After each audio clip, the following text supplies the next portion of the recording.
నిన్నొక కేడి దొరికిండు ఏసీబీకి. ఈయన AD Srinivasulu, AD కాదు కేడి.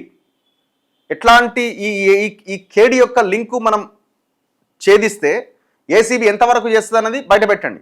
ఈ కేడి లింకు ఛేదిస్తే నవీన్ మిట్టల్ దాకా పోతుంది. పెద్ద కేడి ఉన్నాడు కదా, నవీన్ మిట్టల్ దాకా ఈ లింక్ వెళ్తుంది. నవీన్ మిట్టల్, అమయ్ కుమార్, రంగనాథ్, ఇట్లా లింకులన్నీ బయటకు వస్తాయి. మరి అంత విచారణ చేసే పరిస్థితి, అంత దమ్ముందా? మొత్తం వ్యవస్థనంతా తన గుప్పిట్లోకి తీసుకున్నాడు. ఏడన్నా ల్యాండ్ సర్వేకి సంబంధించిన సర్వేలు చేయాలంటే సర్వేలన్నీ గోల్మాల్ చేసి పడేసి ఆ భూముల రియల్ ఎస్టేట్ కంపెనీలు కట్టబెట్టడంలో సిద్ధహస్తుడి శ్రీనివాసులు కోట్ల రూపాయలు సంపాదించిండు. భూ సర్వే మాయాజాలంతో అక్రమార్జన, అవినీతి నిరోధక విభాగానికి చిక్కిన మరో తిమింగలం. Survey and land records AD Srinivasulu arrest. Andhra Pradesh, కర్ణాటకల్లో వ్యవసాయ భూములు గుర్తించినట. అంటే ఈ రాష్ట్రంలో కొంటే గుర్తుపడతారని వీడు దొంగ వేరే రాష్ట్రంలో కొనుగోలు చేసిండట. హైడ్రాకు తప్పుడు సమాచారం ఇవ్వడంపై గతంలోనే కేసు. మరి హైడ్రాకి తప్పుడు సమాచారం ఇస్తే హైడ్రా ఏం చేసింది? నీకు రెవెన్యూ మీద అవగాహన ఉండదు, రంగనాథ్కి కనీస అవగాహన లేదు. ఇట్లాంటి దుర్మార్గులు ఇచ్చిన ఇన్ఫర్మేషన్తో నువ్వు సమాచారం తీసుకున్న ఒకటి బిల్డింగ్ కూలగొడితే వాడు ఎంత నష్టపోవాలా? ఇది జరిగింది.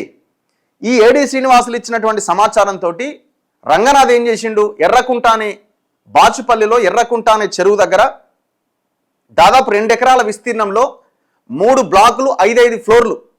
ఫస్ట్ రంగనాథ్ కూలగొట్టిన బిల్డింగ్ అదే. మొత్తం నేలమట్టం చేసి అక్కడ ఉన్న స్టీలు సీక అంతా తీసుకుపోయి అమ్ముకున్నారు. అది ఇప్పుడు వాళ్ళు కంటెంప్ట్ వేసి కోర్టులో కొట్లాడుతున్నారు. కానీ ఏం లాభం? అప్పటికే జరిగిపోయింది కదా, మొత్తం కూలగొట్టిరు కదా. ఆ బిల్డర్ ఎంత నష్టపోయి ఉంటాడు?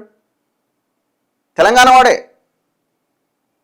ఆల్రెడీ సర్వే నడుస్తున్నటువంటి, ఇంకా సర్వే కూడా కంప్లీట్ కాలే అక్కడ, ఆల్రెడీ సర్వే నడుస్తున్న ఆ బిల్డింగ్లను కూలగొట్టిరు. చెరువు ఉందన్నారు. ఏడుంది చెరువు? చెరువు లేనేలేదు అక్కడ. మరి ఇప్పుడు ఆ చెరువుని ఏమైనా పునరుద్ధరించే ప్రయత్నం చేసిండా? లేదా ఇంతవరకు? మరి బతుకమ్మ కుండని చేసి ఎర్రకుంటని ఎందుకు చేయలేకపోయినావు? ఆడ కేసు ఉంది. గింత దుర్మార్గులు మీరు. ఇప్పుడు ఎవడో తప్పుడు సమాచారం ఇస్తే నువ్వు కూలగొడితివి. మరి ఆ కూలగొడుతున్న బాధితుడు ఏమైపోవాలా? ఎవడివ్వాలా డబ్బులు? ఇగో ఏసీబీకి మరో అవినీతి తిమింగలం చిక్కింది. రంగారెడ్డి జిల్లా survey settlement and land records assistant director AD కాదు కొంత శ్రీనివాసులట కూడబెట్టిన అక్రమాస్తులను ఏసీబీ గుర్తించింది. హైదరాబాద్ రాయదుర్గంలోని మైహోం భుజాలో ఉంటున్న శ్రీనివాసులు ఇంటితో పాటు హైదరాబాద్, మహబూబ్ నగర్, నారాయణపేట్ జిల్లాల్లో అతని సన్నిహితులు, బినామీలు, బంధువుల ఇండ్లలో మొత్తం 7 ప్రాంతాల్లో గురువారం తెల్లవారుజామున ఏసీబీ బృందాలు ఏకకాలంలో సోదాలు నిర్వహించాయి.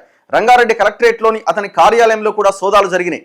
అక్రమార్జనకు సంబంధించిన కీలక దస్త్రాల్ని అధికారులు స్వాధీనం చేసుకున్నారు. ఈ సోదాల్లో కోట్ల విలువైన వ్యవసాయ భూములు, ప్లాట్లు, నగదు, కార్లు గుర్తించారు. అందుకు సంబంధించిన లెక్కల్ని చూపడంలో శ్రీనివాసులు విఫలం కావడంతో వాటిని స్వాధీనం చేసుకున్న అధికారులు ఆయన పైన ఆదాయానికి మించిన ఆస్తుల కేసు నమోదు చేసి అరెస్ట్ చేసిరట. ఇగో అధికారులు స్వాధీనం చేసుకున్న ఆభరణాలు. నారాయణపేట జిల్లా కృష్ణా మండలంలో ఫుడ్ ప్రాసెసింగ్ యూనిట్ ఉందట, రైస్ మిల్ ఉందట వీనికి.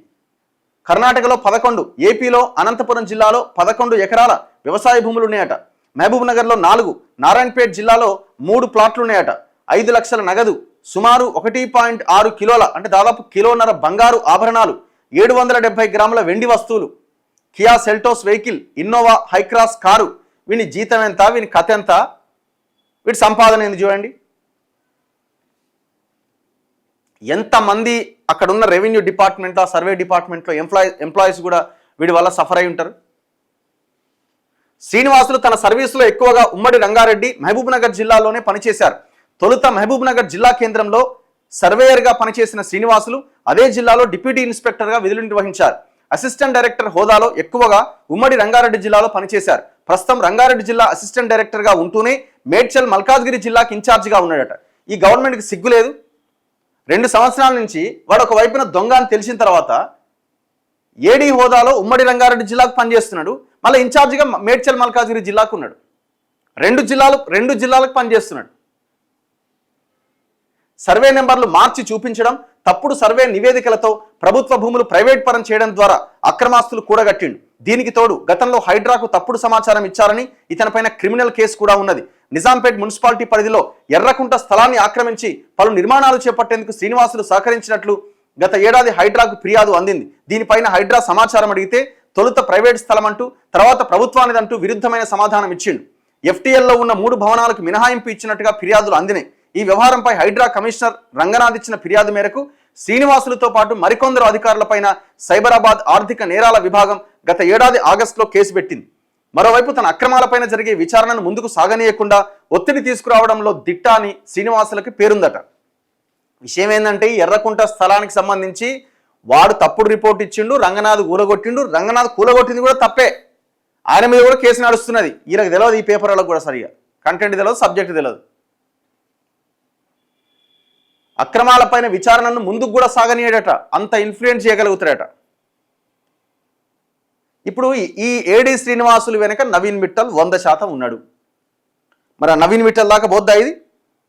నవీన్ మిట్టల్ ఏడుంటే రేవంత్ రెడ్డి పక్కన ఉన్నాడు. నాకు డౌటే. ఇవన్నీ కూడా ఇవాళ రేపు పేపర్లు వచ్చి ఏదో హైలైట్ చేసి ఫోకస్ అయ్యే వార్తలు తప్ప తర్వాత ఇవి మిగిలినవి కనబడేయిగా. గతంలో కూడా చాలా వార్తలు వచ్చినాయి. ఏడీ కాదు ఈయన కేడీ అని చాలా పంపిస్తున్నారు పత్రికల్లో.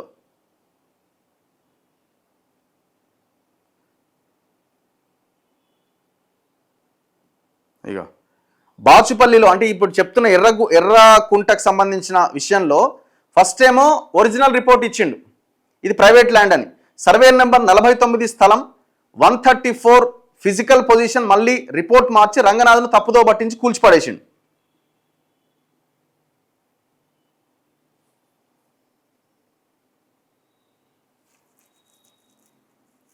ఇక రవి అనే సర్వే డిపార్ట్మెంట్లో ఎంప్లాయీ ప్రస్తుతం మేడ్చల్లో ఉన్నాడట. ఇతనికి సర్వే కమిషనర్ కార్యాలయంలో పోస్టింగ్ ఇచ్చి డిప్యుటేషన్ పై పెట్టుకొని మళ్ళీ మేడ్చల్లోనే కొనసాగుతున్నాడు. ఏడి శ్రీనివాసులకు బినావటీన ఆయన చేసిన ఇల్లీగల్ ఫైల్ మొత్తం మాయం చేస్తాడట. గింత ఘోరంగా ఉన్న తర్వాత ఈ వీళ్ళు ఇప్పుడు ఈ ఏడి శ్రీనివాసుల్ని 4 దంతే నవీన్ మిట్టల్ పేరు చెప్తాడు. ఎట్టట్లా ఏమేం చేసి ఇదంతా మోడస్ ఆపరెంట్. మరి రేవంత్ రెడ్డి దీన్ని ఛేదిస్తాడా, ఏసీబీ దీన్ని ఛేదిస్తుందా? నాకైతే డౌటే.